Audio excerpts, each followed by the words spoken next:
Assalamualaikum warahmatullahi wabarakatuh. Kembali lagi bersama kami BK Sahabat Siswa. Kali ini kita akan membahas mengenai fungsi otak kiri dan fungsi otak kanan. Nah, mungkin kalian sudah pernah mendengar kepribadian manusia bisa dilihat dari fungsi otak mana yang lebih banyak mereka gunakan. Otak merupakan organ yang paling penting bagi makhluk hidup, terutama untuk manusia, karena bertindak sebagai pusat koordinasi. Nah, otak besar merupakan bagian terbesar dari otak manusia yang bertugas untuk memproses seluruh kegiatan intelektual, seperti kemampuan berpikir, penalaran, mengingat, membayangkan, hingga merencanakan masa depan. Nah, otak besar ini memiliki dua belahan, yaitu otak kiri dan otak kanan, yang mempunyai fungsi yang berbeda-beda dan sangat kompleks. Ada yang bilang bahwa di antara mereka yang paling sering menggunakan otak kiri akan lebih pintar mengenai matematika. Sedangkan orang yang dominan menggunakan otak kanan itu akan lebih pintar terhadap kreativitas.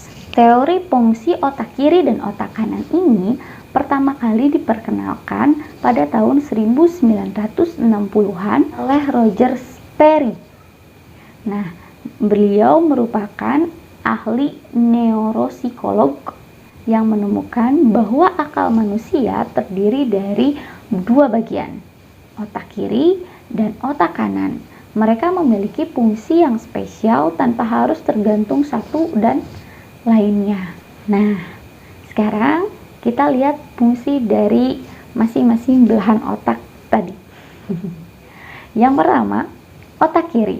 Otak kiri itu biasanya unggul dengan hal-hal yang berhubungan dengan logika dan rasio, kemampuan menulis dan membaca, serta merupakan pusat dari matematika. Jadi, pernyataan yang menyatakan bahwa seseorang yang pandai matematika itu lebih dominan dengan otak kiri itu adalah benar. Karena beberapa pakar menyebutkan bahwa otak kiri merupakan pusat dari IQ atau intelligence quotient. Nah, di mana orang yang dominan menggunakan otak kiri akan lebih pandai melakukan analisa proses logis, tetapi kurang pandai dalam hal-hal yang berhubungan dengan sosial. Oleh karena itu, orang yang menggunakan otak kiri atau lebih dominan dengan otak kiri biasanya akan lebih mengutamakan logika dalam proses pengambilan keputusan dan melakukan sesuatu dengan perhitungan yang matang.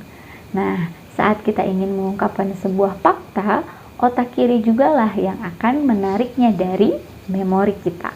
Sementara itu, otak kanan berfungsi sebagai perkembangan emotional quotient atau EQ. Misalnya, seperti sosialisasi, komunikasi, interaksi dengan manusia lain, serta pengendalian emosi. Otak kanan juga berfungsi untuk semua jenis kegiatan kreatif, seperti menari, menggambar, ataupun menyanyi. Otak bagian kanan itu bertanggung jawab atas kemampuan spasial seseorang, yaitu meliputi pengenalan wajah dan pengolahan musik. Otak kanan juga dapat melakukan beberapa fungsi matematika loh. Nah, tetapi hanya perkiraan kasar dan perbandingan. Bagian ini jugalah yang membantu citra visual dari apa yang kita lihat. Saat seseorang berbicara, otak kanan yang akan membantu menafsirkan konteks dan nada lawan bicaranya. Nah, idealnya otak kiri dan otak kanan itu harus selalu seimbang dan berfungsi optimal. Karena orang dengan otak kanan dan kiri yang seimbang tentunya akan menjadi orang yang cerdas sekaligus pandai bergaul ataupun bersosialisasi.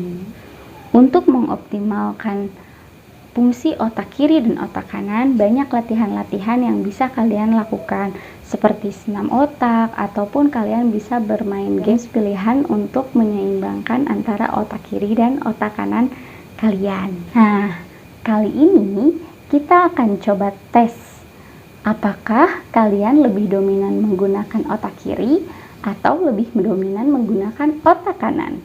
Kita coba ya. Jadi, yang pertama harus kalian lakukan adalah coba kepalkan tangan kalian seperti ini. Oke, coba kepalkan tangan kalian seperti ini. Perhatikan baik-baik ibu jari kalian. Mana yang berada di atas? Jika ibu jari kiri kalian di bawah ibu jari kanan, berarti kalian lebih sering menggunakan otak kiri. Tetapi sebaliknya, jika ibu jari kanan kalian berada di bawah jari ibu jari kiri kalian, berarti kalian lebih banyak menggunakan otak kanan. Oke, ingat ya, ibu jari kiri di bawah ibu jari kanan, berarti kalian lebih banyak menggunakan otak kiri. Sedangkan ibu jari kanan di bawah ibu jari kiri, berarti kalian lebih banyak atau lebih sering menggunakan otak kanan kalian. Sekarang, tes yang kedua. Coba kalian silangkan tangan kalian di dada seperti ini. Oke, perhatikan baik-baik. Jika lengan kanan kalian di atas lengan kiri, jika lengan kanan kalian di atas lengan kiri seperti ini, berarti kamu lebih sering menggunakan otak kiri. Jika lengan kanan kalian di atas lengan kiri, itu kamu lebih sering menggunakan otak kiri. Tetapi sebaliknya, jika lengan kiri kalian berada di atas lengan kanan, berarti kalian lebih sering menggunakan otak kanan. Nah, dari dua tes tersebut, apa sih maksudnya? Sekarang kita perhatikan jawaban dari kedua tes yang tadi. Ingat ya, jawaban yang pertama itu di depan, jawaban yang kedua itu di belakang. Jadi misal ketika jawaban yang pertama itu kiri dan yang kedua kanan, berarti tandanya kalian memiliki jawaban kiri dan kanan. Kalau dua-duanya kanan, berarti kanan dan kanan. Kalau dua-duanya kiri, kiri dan kanan. Ataupun kalau misalkan yang pertamanya kanan dan yang keduanya kiri, kanan dan kiri. Oke, saya akan jelaskan.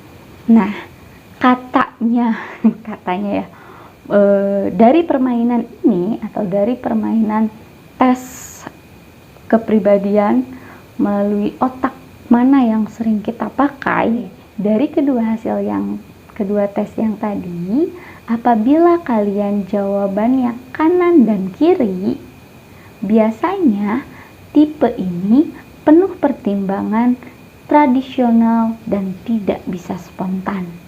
Memiliki naluri untuk membaca emosi orang lain dan ramah kepada semua orang secara alami. Meski tidak terlalu mengambil inisiatif untuk bergerak maju, tetapi dengan tipe ini akan selalu mendukung orang lain dan merupakan kepribadian yang stabil dan penuh pertimbangan dalam melakukan sesuatu sehingga membuat orang lain merasa terlindungi. Cuman kelemahannya adalah mereka tidak bisa mengatakan tidak pada suatu kasus secara langsung meskipun mereka tidak ingin melakukannya, sehingga mereka akan selalu peduli kepada orang lain dibanding diri mereka sendiri. Mereka akan membantu orang lain meskipun tidak tertarik.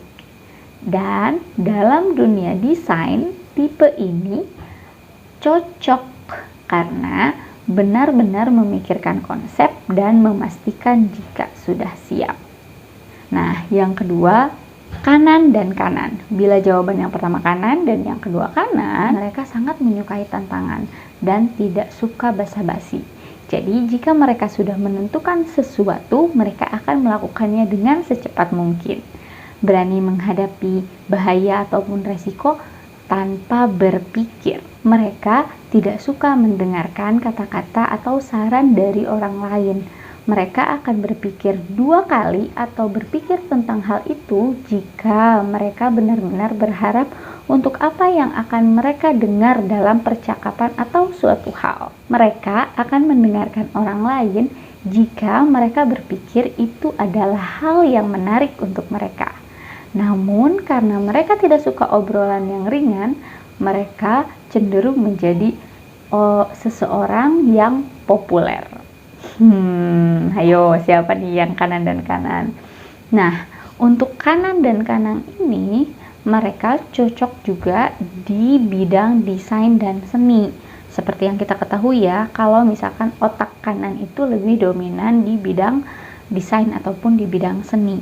Karena mereka menyukai tantangan, mereka juga suka mengeksplorasi hal-hal yang baru, dan cara berpikir mereka out of the box atau keluar dari zona nyaman. Nah, hal ini cocok untuk mereka. Selanjutnya, kiri dan kiri. Untuk tipe kiri dan kiri, mereka selalu berdedikasi tinggi, dingin, dan perfeksionis. Selalu mengandalkan logika dalam setiap tindakan dan setiap aspek. Untuk mengalahkan atau membujuk mereka, lakukan dengan alasan dan pertimbangan. Jadi kalau misalkan kita ngomong sama teman-teman yang memilih kiri dan kiri, kita harus punya alasan khusus dan pertimbangan sehingga kita bisa untuk membujuk mereka. Nah, memiliki banyak kebanggaan dan merasa hebat dalam melakukan sesuatu. Biasanya untuk orang yang berkepribadian seperti ini, penelitian dan observasi itu akan cocok untuk mereka. Jadi di bidang-bidang penelitian atau bidang-bidang observasi seperti itu ya, yang lebih banyak menggunakan logika. Nah, yang keempat adalah kiri dan kanan. Untuk tipe ini, mereka sangat peduli dengan orang lain. Tipe-tipe kepemimpinan, mereka memiliki kemampuan berbicara yang baik dan cerdas untuk menyesuaikan situasi dan kondisi yang ada, sambil tetap memperhatikan kebutuhan dari orang lain. Karena mereka dingin dan tenang atau kadang pendiam, memiliki rasa tanggung jawab yang tinggi, mereka akan cenderung menjadi pemimpin kelompok. Namun, mereka tidak dapat membantu kehidupan atau kepentingan yang bersifat pribadi. Mereka sangat peduli tentang bagaimana orang lain melihatnya dan selalu waspada. Mereka menyukai sesuatu yang berkaitan dengan observasi dan penelitian. Nah, tadi merupakan sekilas permainan mengenai otak kiri dan otak kanan yang konon katanya bisa memperlihatkan seperti apa kepribadian kita.